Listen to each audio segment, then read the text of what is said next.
visionary, an entrepreneur, a business owner. You want to make money from your passion and create the freedom that you've dreamed of. But it's slow. The income is slow, the impact is slow, and the freedom is slow. And here's the kicker. You've actually never been busier. You're working longer than ever, burning through daylight, and your family have forgotten who you are. You're tired and frustrated and you can't even sleep well at night. The business just feels so heavy, and all you ever wanted to do was just make the money you want to make, doing the things that you want to do. And that's where I come in. Hi, if we haven't met yet, my name is Dr. Storme, and I'm the host of the Business Acceleration Podcast, where we shift your business from heavy to light, time poor to time abundant, and from income lack to income growth. We're going to achieve it together with my 20 years experience as a psychologist, helping people just like you to break through their barriers. And we're going to throw in a little of the woo as well. So thank you so much for pushing play today. Let's begin. Hello and welcome to another episode of the Business Acceleration Podcast. My name is Dr. Storme and I'm so pleased that you're here today. Today we're going to be talking about when is it okay for a client to set your fees. Oh, I know this is it's a juicy topic, and it's something that I've been dealing with over the last little while. So the backstory is that I love recruiting, but it seems to be something that a lot of psychology colleagues of mine have a little bit of trouble with, which is fine. I think what happens is that we learn how to be very good at a particular role, like maybe being a coach or a Reiki practitioner or a psychologist or whatever it might be, but we don't ever really get trained in how to do some of the tasks that are associated with that role, like recruiting. And it's just something that comes really easily and naturally to me. And people now start to come to me and they say, oh, can you give me a hand with this? Can you give me a hand with that? I always help them. It's never a problem. I love helping. And over the last few weeks, I've helped maybe 5 different people learn how to recruit. And using the strategies that I've been able to share with them, they've all now got an abundance of ideal candidates applying for their roles, and they're all going through the interviewing process at the moment with them. So I'm looking forward to seeing who the successful hires are. And it was just such a pleasure to be part of that process. But I think the thing is that sometimes when you just help people on the side, like I wasn't charging, I was just helping on the side, because I think it's always good for your karma bank to be able to do things like that. But every now and again, something happens that kind of throws everything out of whack a bit. And this happened with a client that I was working with. Well, she's not a client actually, but she was somebody who said, oh, can you help me with my recruiting? And I said, sure. So the story was that she's been looking for a new team member for 4 months. And she's put ads all over different platforms and everything, and she's not getting any nibbles. Nothing's really happening. And so I was thinking, okay, I can help her with this. So I wanted to see the ad. So I had a look at the ad and then had a look at the website and stuff. And straight away I could see where things were falling over. I could see the gaps in her process. And so I gave her some strategy and I said, there you go, off you go. Good luck with it. Let me know how you go. But then she came back to me and she said, oh, I'm still not having any luck, Brooklyn. It's not working.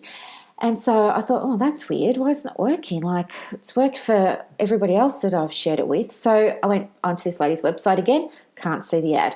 I went onto social, couldn't find the ad. So then I said to her, hey, I can't locate this ad anywhere. And she said, oh, no, I didn't share it anywhere. But that was one of the tools that I gave her. And so then I needed to find out why. And then she said, oh, I'm just not tech savvy and I don't know how to do it and da-da-da-da-da. So then I gave her a step-by-step process for how you can post your ad on your website, depending on what website platform she was using. And so anyway, I said, here, I've simplified this for you. I sent her a little video showing her how to do it. And still she comes back to me. She's like, yeah, it's not working. So anyway, what ended up happening was working with this client started to take up a lot of my time. And as I said, she's not even a client. This was just somebody that I was just, for goodwill, I was just putting it out there and helping. But now what's happened is she's needing a lot more time that I can give her, and she's not getting the results using the strategies because she's not able to implement them properly. And it's hard for me because I want to see her get really good results, and I want her to be successful, and I want her to have the right candidate in her business, but she's needing a lot more intensive help than I can give her, sort of, in terms of goodwill. So what I said was, hey, I never intended to be upselling you into a coaching program or anything like that. But the thing is, I've been helping you sort of ad hoc in between existing client appointments that I have and around running my other two businesses.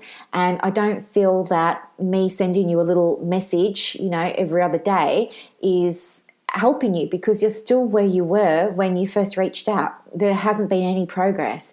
And I said, I think it might be easier for you if you were a client, because then I would have to block off an hour in my diary and we would have that time every week to focus on this recruitment side of the business for you.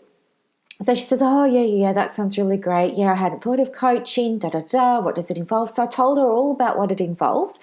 And I was really focused on not selling a coaching program, because that wasn't why I was having a conversation with her. The reason I was having the conversation with her was because I wanted to be able to support her with, having enough time available to give her the help that she needed. And so I was focusing on that. I was focusing on the help I could give. I was focusing on the transformation that she could possibly experience as a result of us working together. So that all went really well.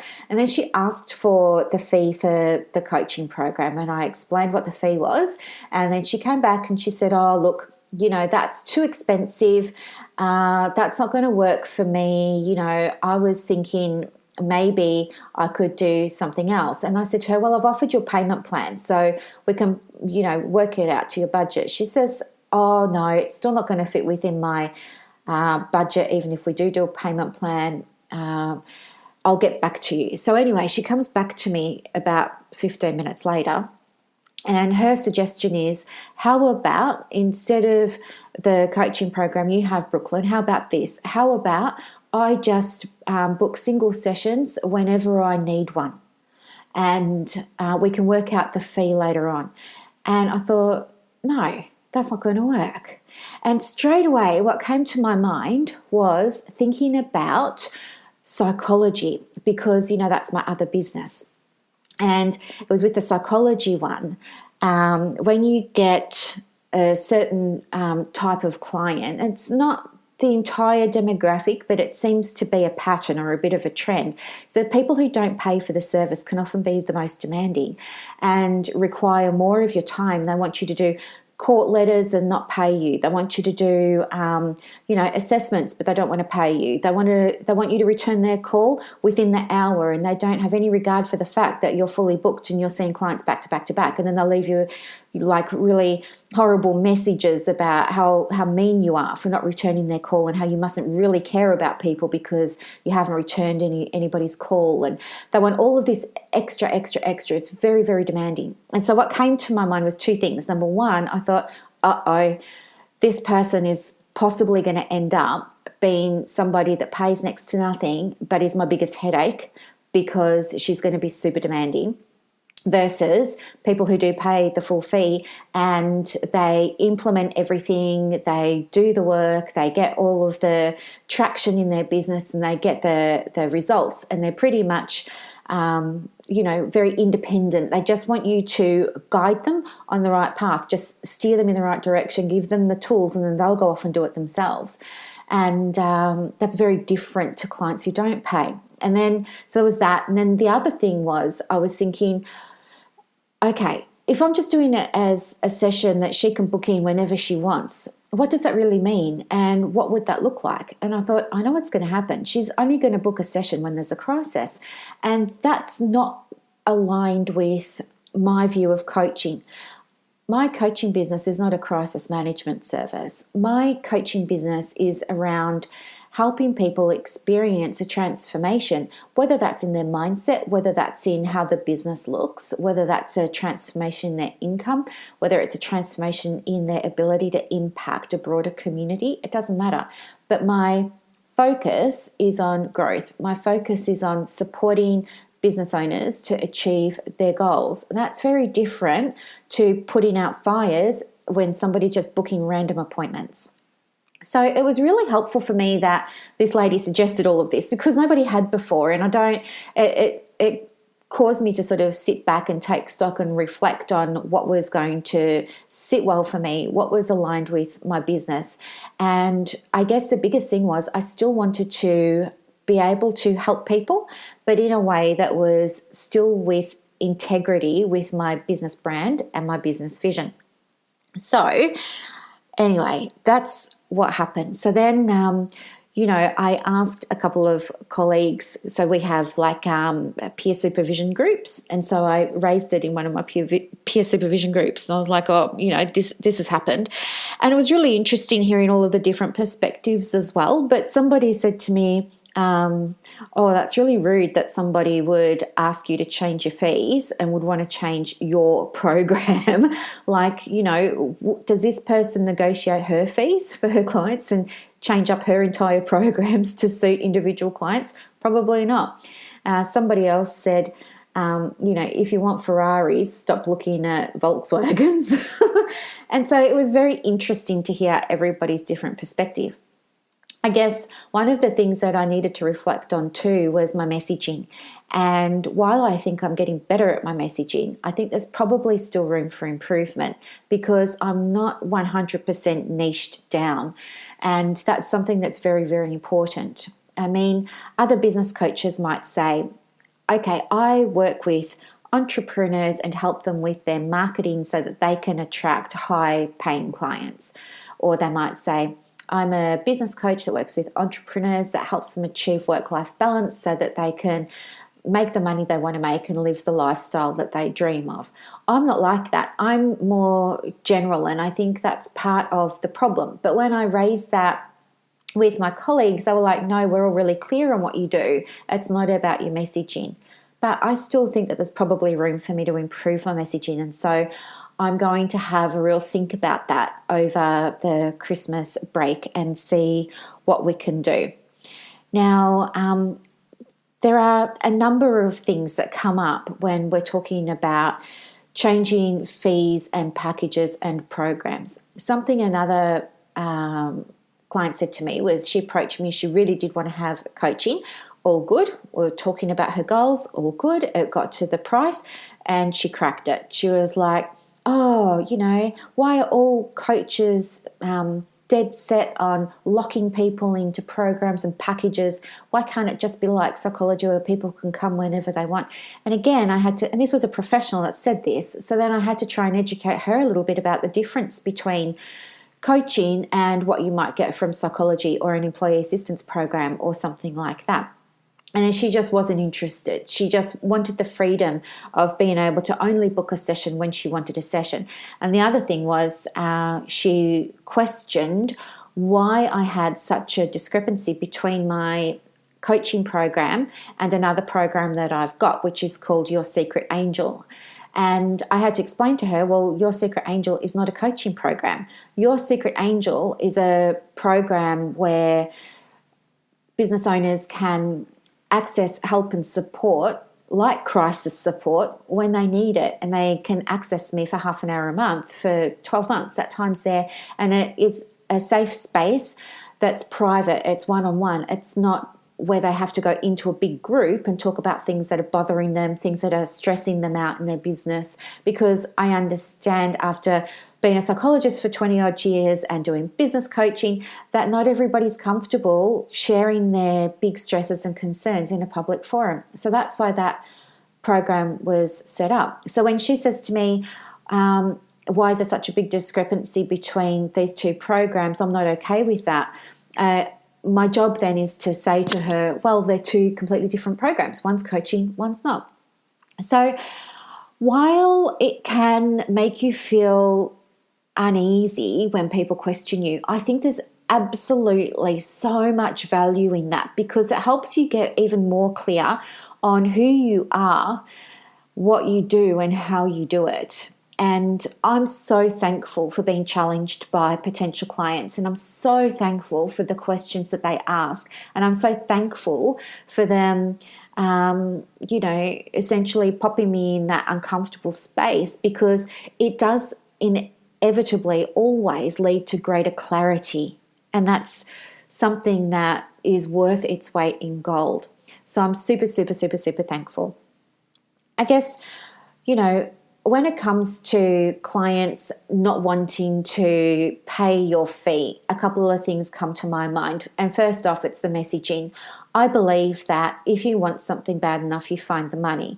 And I know this from experience. I know this because when I first started in both of my businesses, I scaled my fees over a period of time. So I started on low fees and then I incrementally increased those, just small amounts over time until I crept up to the fee that I really wanted to have. But I think when it comes to changing your prices, you have to bear in mind, number one, you want to be fair to your existing clients. Number two, you want to act in integrity with your brand and with your brand's vision. And number three, you need to get really clear on why you want to work with this particular person, okay? So once you get your mind around those sorts of issues, then it can become much easier for you. Somebody said to me, don't change your price, because she probably wouldn't change hers for her clients and stuff like that. And I thought, yeah, that's valid. But I think what I could do is create a bespoke program for her that perhaps is at a lower rate that she can afford.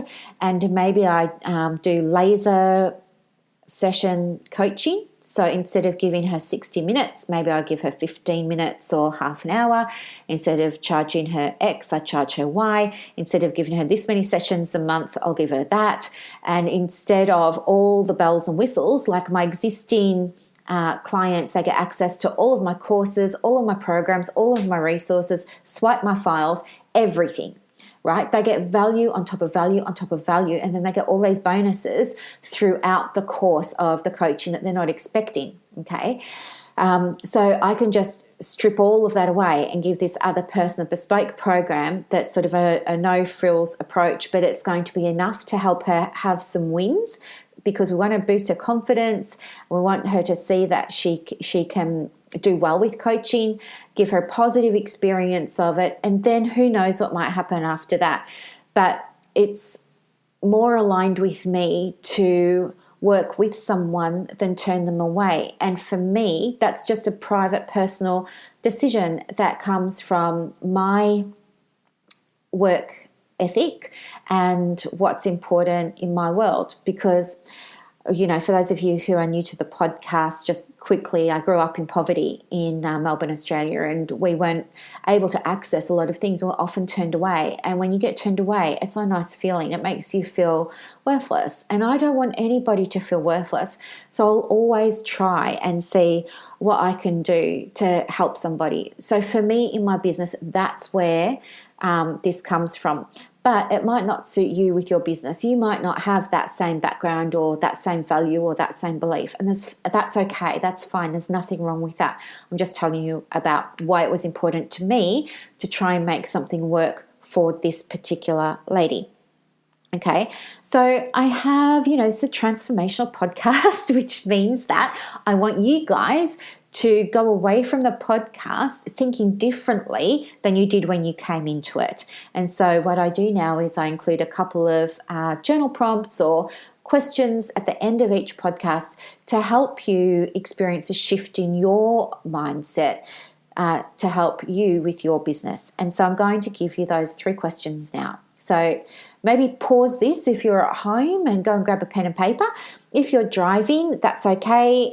You can just come back to this later on. Or the other thing that you can do if you're driving is if you have Apple CarPlay, and I only know this because I just found out I could do this myself, but if you have Apple CarPlay, you can